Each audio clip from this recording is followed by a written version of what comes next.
जी हाँ बच्चों, आज के इस वीडियो में अध्याय 4 मुगल 16वीं से 17वीं शताब्दी 8th ग्रेड अभ्यास पुस्तिका कक्षा 7 सामाजिक विज्ञान की जो आपकी बुक है बच्चों, इसका पार्ट 4 हम सॉल्व कर रहे हैं और पाठ का नाम है मुगल 16वीं से 17वीं शताब्दी।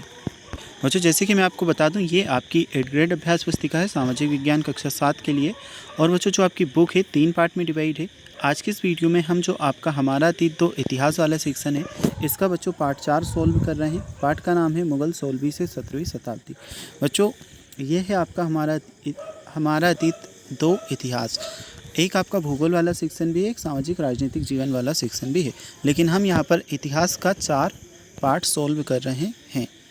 बच्चों ये आपकी न्यू बुक है 2024-25 के सेशन की, और अध्याय 4 का कंप्लीट सॉल्यूशन आपको इस वीडियो में बताया जाएगा। जैसे कि बच्चों आप देख सकते हैं, क्वेश्चन नंबर 1 में आपको दिया है अकबर के शासनकाल में टोडरमल द्वारा व्यवस्था देखी जाती थी। ऑप्शंस में हमें 4 ऑप्शन दिए गए हैं: कानून व्यवस्था, सैन्य व्यवस्था, धार्मिक व्यवस्था या राजस्व व्यवस्था। तो बच्चों इस क्वेश्चन के लिए जो आपका करेक्ट आंसर है ऑप्शन डी, राजस्व व्यवस्था आपका सही उत्तर है। ओके, तो पहले नंबर का जो क्वेश्चन है इसमें आप उत्तर बच्चों लगाओगे डी ऑप्शन, राजस्व व्यवस्था।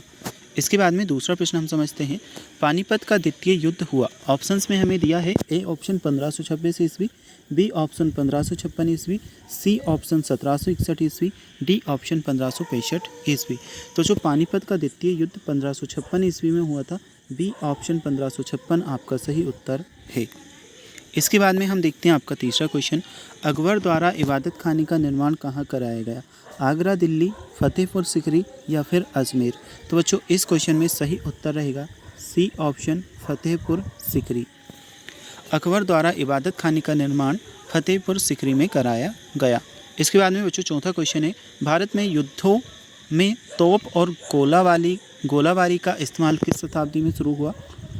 तो ऑप्शंस में दिया है 14वीं शताब्दी, 16वीं शताब्दी, 11वीं शताब्दी या फिर 18वीं शताब्दी।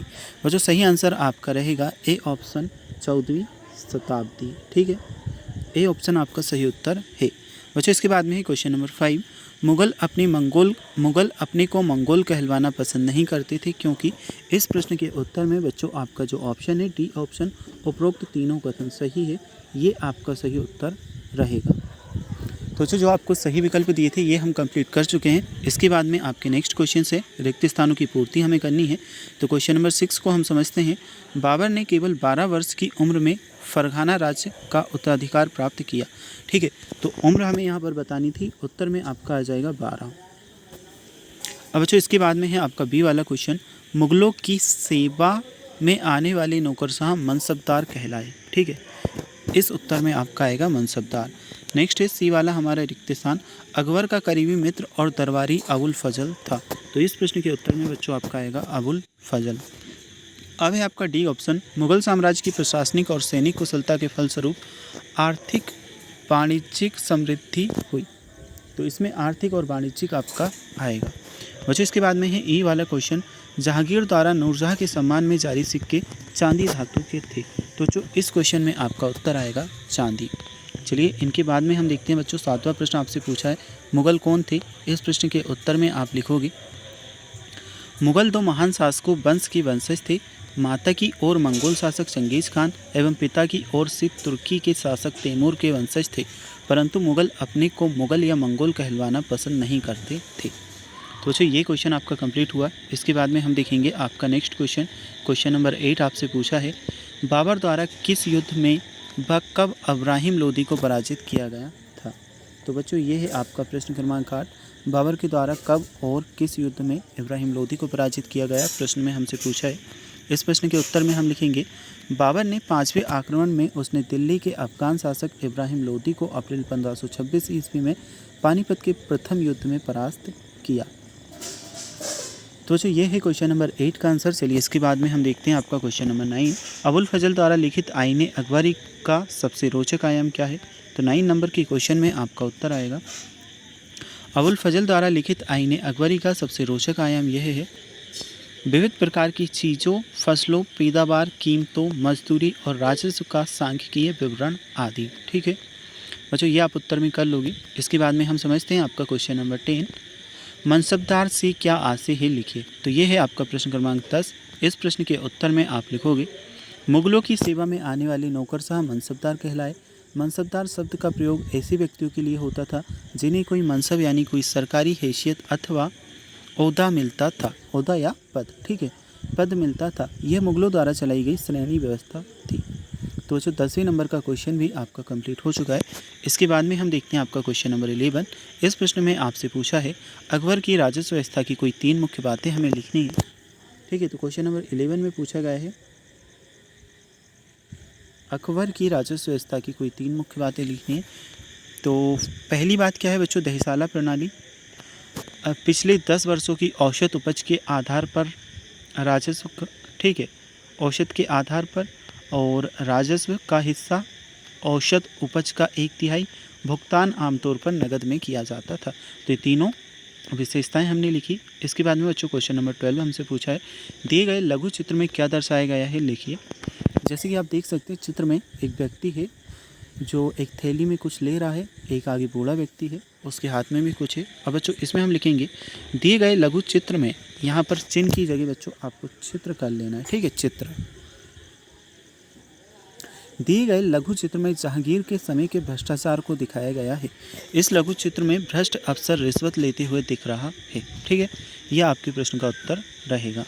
बच्चों इस क्वेश्चन के बाद में 13वें नंबर का प्रश्न आपसे पूछा है अबुल फजल द्वारा लिखित अकबरनामा में किन बातों का विवरण मिलता है। इस प्रश्न के उत्तर में बच्चों आप लिखोगे अबुल फजल ने अकबरनामा की पहली जिल्द में अकबर के पूर्वजों का बयान है और दूसरी जिल्द में अकबर के शासनकाल की घटनाओं का विवरण देती है।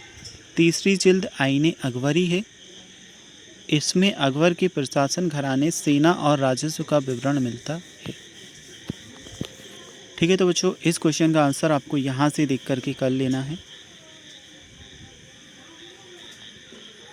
यह आपका 17वें नंबर के प्रश्न का उत्तर है, 13वें नंबर के प्रश्न का उत्तर है।